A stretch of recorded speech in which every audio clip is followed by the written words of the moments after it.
1,000 ಕಂದಕಗಳು 3 ಕೊತ್ತಳ 100 ಯೋಜನವು ಕೊತ್ತಳದ ಗಲ ಸಂಖ್ಯೆಗಳು ಮುಂದೆ ಹೊರಗ 15,000 ಹಿಂದೆ ಒಳ ಸುತ್ತೇಳು 1,000ದಂದ ಹೇಳ್ವೆನದೇನ ಬೆಳಗುತ್ತಲಿತ್ತು ರಜತಾದ್ರಿ.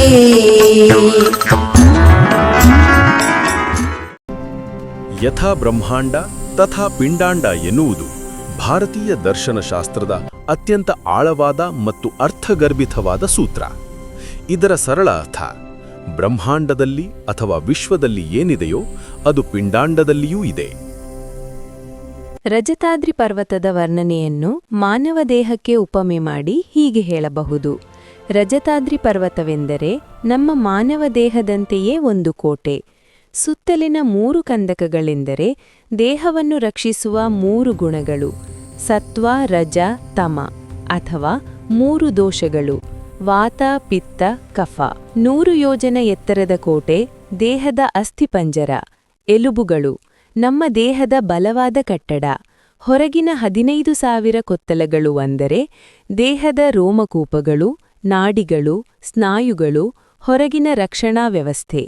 ಒಳಗಿನ 7,000 ಕೊತ್ತಲಗಳು ಅಂದರೆ ದೇಹದ ಒಳಗಿನ ನಾಡಿಗಳು, ರಕ್ತನಾಳಗಳು, ಜೀವಶಕ್ತಿ ಹರಿವು. ರಜತಾದ್ರಿಯ ಪ್ರಕಾಶ ಎಂದರೆ ದೇಹದಲ್ಲಿರುವ ಆತ್ಮಚೈತನ್ಯ ಅಥವಾ ಜೀವಾತ್ಮ. ಅದು ದೇಹವನ್ನು ಪ್ರಕಾಶಮಾನವಾಗಿಸುತ್ತದೆ. ಹೀಗಾಗಿ ರಜತಾದ್ರಿ ಪರ್ವತವು ನಮ್ಮ ದೇಹದಂತೆ ಬಲವಾದ, ರಕ್ಷಿತ ಮತ್ತು ದೈವಿಕ ಕಟ್ಟಡ. ದೇಹವೆಂಬ ಕೋಟೆಯೊಳಗೆ ಆತ್ಮವೇ ರಾಜನಾಗಿ ವಾಸಿಸುತ್ತಾನೆ. ಸಂಕ್ಷಿಪ್ತವಾಗಿ ಹೇಳುವುದಾದರೆ ರಜತಾದ್ರಿ ಪರ್ವತವು ಮಾನವ ದೇಹದ ಪ್ರತೀಕ. ಅದರ ಕೋಟೆ, ಕಂದಕಗಳು, ಕೊತ್ತಲಗಳು ದೇಹದ ಅಂಗಾಂಗಗಳ ಪ್ರತಿರೂಪಗಳು. ಬ್ರಹ್ಮಾಂಡವನ್ನು ನಡೆಸುವ ಪರಮಾತ್ಮ ಅಥವಾ ಮೂಲ ಚೈತನ್ಯವು ಪ್ರತಿಯೊಬ್ಬ ಜೀವಿಗಳಲ್ಲಿ ಆತ್ಮನಾಗಿ ನೆಲೆಸಿದೆ. ಸೂರ್ಯನು ಆಕಾಶದಲ್ಲಿದ್ದುಕೊಂಡು ಜಗತ್ತಿಗೆ ಬೆಳಕು ನೀಡುವಂತೆ ಆತ್ಮವು ದೇಹದಲ್ಲಿದ್ದುಕೊಂಡು ಚೈತನ್ಯವನ್ನು ನೀಡುತ್ತದೆ.